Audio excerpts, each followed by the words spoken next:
HMD എന്ന ബ്രാൻഡിന്റെ HMD Crest Max എന്ന പുതിയൊരു സ്മാർട്ട് ഫോൺ ഇപ്പം ഇന്ത്യൻ മാർക്കറ്റിൽ ലോഞ്ച് ചെയ്തിട്ടുണ്ട്. ഇതൊരു 5G ഫോണാണ്. ഈ ഒരു സ്മാർട്ട് ഫോൺ 16,500 രൂപ പ്രൈസ് റേഞ്ചിലായിട്ടാണ് ഇപ്പം ഇന്ത്യൻ മാർക്കറ്റിൽ ലോഞ്ച് ചെയ്തിരിക്കുന്നത്. ഈ ഒരു വീഡിയോയിൽ നമ്മൾ നോക്കാൻ പോകുന്നത് HMD Crest Max എന്നുള്ള സ്മാർട്ട് ഫോണിനെ പറ്റിയിട്ടാണ്. ആദ്യം നമ്മൾ ഫീച്ചേഴ്സും കാര്യങ്ങളൊക്കെ നോക്കുകയാണെന്നുണ്ടെങ്കിൽ ഡിസ്പ്ലേ കാര്യത്തിൽ ഈ ഒരു സ്മാർട്ട് ഫോണിൽ 6.6 ഇഞ്ചിന്റെ ഫുൾ HD പ്ലസ് ഡിസ്പ്ലേ ആണ് വരുന്നത്. OLED പാനലും കാര്യങ്ങളൊക്കെ ഇതിൽ വരുന്നുണ്ട്. നല്ലൊരു കാര്യം തന്നെയാണ്. പിന്നെ പഞ്ചോൾ ഡിസൈൻ ഇതിൽ കൊടുത്തിട്ടുണ്ട്. പഞ്ചോൾ വരുന്നത് ടോപ്പ് സെന്റർ ഭാഗത്തായിട്ടാണ്. ഡിസ്പ്ലേയിൽ 90 ഹെർട്സിന്റെ റിഫ്രഷ് റേറ്റും കാര്യങ്ങളൊക്കെ സപ്പോർട്ട് ചെയ്യുന്നുണ്ട്. ഈ ഒരു പ്രൈസ് റേഞ്ചിൽ 120 ഹെർട്സിന്റെ റിഫ്രഷ് റേറ്റ് ഉണ്ടായിരുന്നെങ്കിൽ കുറച്ചും കൂടി നന്നായേനെ. അപ്പോൾ ഡിസ്പ്ലേ ഫീച്ചേഴ്സ് മൊത്തത്തിൽ നോക്കുകയാണെന്നുണ്ടെങ്കിൽ തരക്കേടില്ലാത്ത ഡിസ്പ്ലേ ഫീച്ചേഴ്സ് വരുന്നുണ്ട് എന്ന് പറയാവുന്നതാണ്.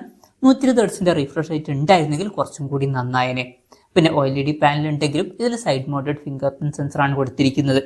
IP52 റേറ്റിംഗ് ഇതിൽ സപ്പോർട്ട് ചെയ്യുന്നുണ്ട്.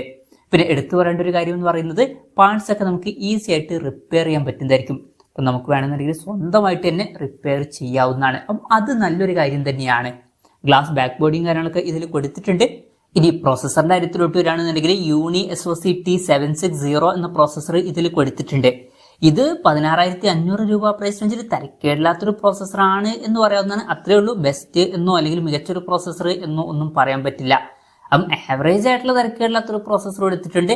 പിന്നെ നിങ്ങൾ മെയിനായിട്ട് ഗെയിമിങ്ങും പെർഫോമൻസ് ഒക്കെയാണ് നോക്കുന്നുണ്ടെങ്കിൽ ഇതിനേക്കാൾ ബെറ്റർ ആയിട്ടുള്ള പ്രോസസ്സറുമായിട്ട് വരുന്ന ഫോണുകളൊക്കെ ഈ ഒരു പ്രൈസ് റേഞ്ചിൽ വരുന്നുണ്ട്. ഈ ഒരു പ്രൈസ് റേഞ്ചിൽ MediaTek Dimensity 7050 അതുപോലെ തന്നെ Snapdragon 6 Gen 1 ഇതുപോലുള്ള പ്രോസസ്സറുമായിട്ട് വരുന്ന ഫോണുകളൊക്കെ വരുന്നുണ്ട്. അത് ഇതിനേക്കാൾ കുറച്ചും കൂടി ബെറ്റർ ആയിട്ടുള്ള പ്രോസസ്സറുകളാണ്. അപ്പോൾ ഗെയിമിംഗ് പെർഫോമൻസ് ഒക്കെയാണ് നോക്കുന്നുണ്ടെങ്കിൽ അതുപോലുള്ള ഫോണുകളൊക്കെ നിങ്ങൾക്ക് നോക്കാവുന്നതാണ്. ഇത് ഈ ഒരു പ്രൈസ് റേഞ്ചിൽ തരക്കേടില്ലാത്ത ആവറേജ് ആയിട്ടുള്ള ഒരു പ്രോസസ്സർ എന്ന് പറയാവുന്നതാണ്. 5G സപ്പോർട്ടും കാര്യങ്ങളൊക്കെ ഇതിൽ വരുന്നുണ്ട്. പിന്നെ ഈ ഒരു ഫോണിൽ 8GB റാമും 256GB ഇന്റേണലും വരുന്നുണ്ട്. അത് നല്ലൊരു കാര്യം തന്നെയാണ്. പിന്നെ ഈ ഒരു ഫോണിൽ വെർച്വൽ റാം എന്നുള്ള ഫീച്ചർ വരുന്നുണ്ട്. അതായത് എക്സ്ട്രാ റാം വേണ്ട സമയത്ത് ഇന്റേണൽ മെമ്മറിന്ന് കുറച്ച് മെമ്മറി എടുത്തിട്ട് റാമായിട്ട് യൂസ് ചെയ്യുന്നതായിരിക്കും. അങ്ങനെ 8GB റാം വരെ എക്സ്ട്രാ നമുക്ക് ലഭിക്കുന്നതായിരിക്കും. പിന്നെ 3.5mm ഓഡിയോ ജാക്ക് ഈ ഫോണിൽ കൊടുത്തിട്ടുണ്ട്. Android 14 ബേസ് ആയിട്ടുള്ള സോഫ്റ്റ്വെയർ ആണ് ഇതിൽ വരുന്നത്. സ്റ്റോക്ക് ആൻഡ്രോയിഡ് സോഫ്റ്റ്വെയറും കാര്യങ്ങളൊക്കെ ഇതിൽ ലഭിക്കുന്നതായിരിക്കും. അപ്പോൾ കാര്യമായിട്ട് ബ്ലോട്ട്വെയർസും കാര്യങ്ങളൊന്നും ഉണ്ടാവില്ല. അതുപോലെ തന്നെ സോഫ്റ്റ്വെയറിൽ പരസ്യം വരുന്ന പ്രശ്നം ഉണ്ടാവില്ല. പിന്നെ എത്ര കാലത്തേക്കുള്ള OS അപ്ഡേറ്റ് ലഭിക്കുമെന്നുള്ള കാര്യം അവർ പറഞ്ഞിട്ടില്ല.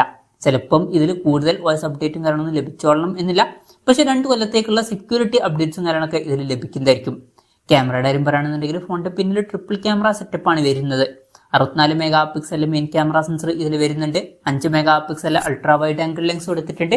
അതുപോലെ തന്നെ 2 മെഗാ പിക്സൽ ഒരു സെൻസറും വരുന്നുണ്ട്. പിന്നെ ഫ്രണ്ടിൽ 50 മെഗാ പിക്സൽ സെൽഫി ക്യാമറ ഒക്കെ കൊടുത്തിട്ടുണ്ട്. ഫ്രണ്ടിൽ നല്ലൊരു റെസൊല്യൂഷനും കാര്യങ്ങളൊക്കെ വരുന്നുണ്ട്. ഓൺ പേപ്പർ അത്യാവശ്യം തിരക്കുകളില്ലാത്ത ക്യാമറ സ്പെസിഫിക്കേഷൻ ഒക്കെ വരുന്നുണ്ട് എന്ന് തന്നെ പറയാവുന്നതാണ്. ബാറ്ററിയുടെ കാര്യത്തിൽ 5000 mAh ബാറ്ററിയാണ് വരുന്നത്. 33 വാട്ടിന്റെ ഫാസ്റ്റ് ചാർജിംഗ് സപ്പോർട്ട് ഇതിൽ കൊടുത്തിട്ടുണ്ട്. തിരക്കുകളില്ലാത്തൊരു ചാർജിംഗ് സ്പീഡാണ്. Type C ചാർജിംഗ് പോർട്ടും ഇതിൽ കൊടുത്തിട്ടുണ്ട്. അപ്പോൾ തിരക്കുകളില്ലാത്തൊരു ബാറ്ററി സെറ്റപ്പ് ഇതിൽ വരുന്നുണ്ട് എന്ന് പറയാവുന്നതാണ്. അപ്പം ഇതൊക്കെയാണ് ഫീച്ചേഴ്സിനെ പറ്റി പറയാനുള്ള കാര്യങ്ങൾ. വിലയുടെ കാര്യം പറയുകയാണെന്നുണ്ടെങ്കിൽ ഈ ഫോണിന്റെ വില വരുന്നത് 16,499 രൂപയാണ്.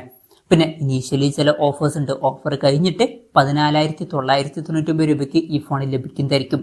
എന്തായാലും ഓവറോൾ നോക്കുകയാണെന്നുണ്ടെങ്കിൽ 16,500 രൂപ പ്രൈസ് വെച്ചിൽ ഈ ഒരു ഫോണിൽ തരക്കേടില്ലാത്ത ഫീച്ചേഴ്സും കാര്യങ്ങളൊക്കെ വരുന്നുണ്ട് എന്ന് പറയാവുന്നതാണ്. അത്ര ബെസ്റ്റ് എന്നൊന്നും പറയാൻ പറ്റില്ല. എന്നാലും ഈസി ആയിട്ട് റിപ്പയർ ചെയ്യാൻ പറ്റിയിട്ടുള്ള ഒരു സ്മാർട്ട് ഫോണാണ്. അപ്പോൾ നിങ്ങൾക്ക് ഈസി ആയിട്ട് റിപ്പയർ ചെയ്യാൻ പറ്റിയിട്ടുള്ള HMDയുടെ ഒരു ഫോണൊക്കെ വേണമെന്നുണ്ടെങ്കിൽ ഈ ഫോൺ കൺസിഡർ ചെയ്യാം.